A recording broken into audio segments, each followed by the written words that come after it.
中国动画秉承了人们的想象与时代记忆，到如今依然走过100年长路。回望来时之路，一幕幕黑白无声的画面重现眼前，那便是中国第一部动画广告片舒振东华文打字机。就在这个时代，中国动画种子被播入东方土地，而这一切要从第一代动画人万氏兄弟说起。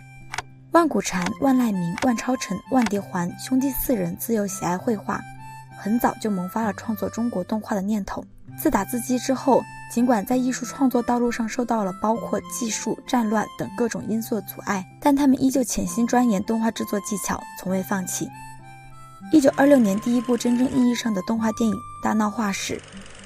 ，1935年第一部有声动画短片《骆驼献舞》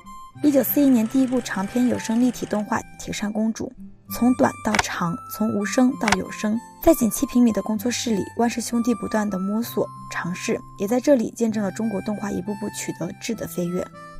万古禅曾断言，要使中国动画事业具有无限的生命力，就必须在自己民族传统土壤里生根。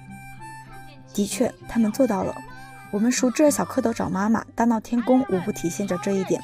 秉承着不模仿别人、不重复自己的理念，终在世界上树立起中国动画学派的声誉和名望。万氏兄弟在中国动画史上的成就至今无人超越。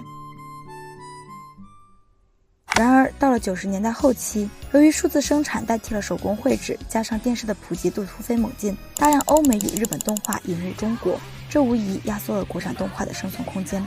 当时风头正盛的圣斗士、忍者神龟、灌篮高手等一系列舶来品占据了晚间少儿档。中国社会科学院新闻研究所的一项调查显示，1991年北京放映的动画片中 66.7% 为引进动画，其中 50% 来自迪士尼。彼时上美影同样面临着严重的人员流失问题，大量的动画人才转去从事动画代工，国产动画一度陷入低谷。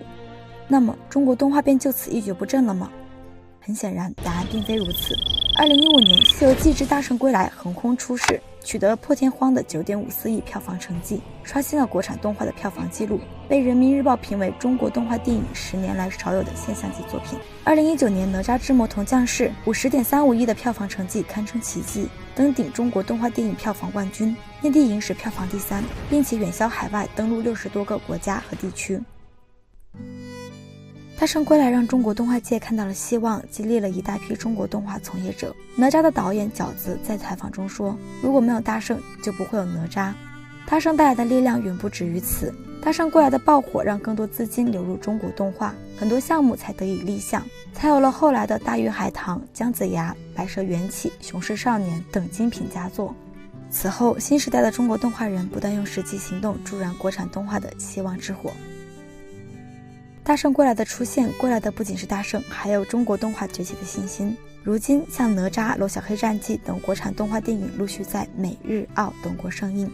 国产动画走出去的脚步越发坚定踏实，崛起之路的探索仍在继续，中国动画未来可期。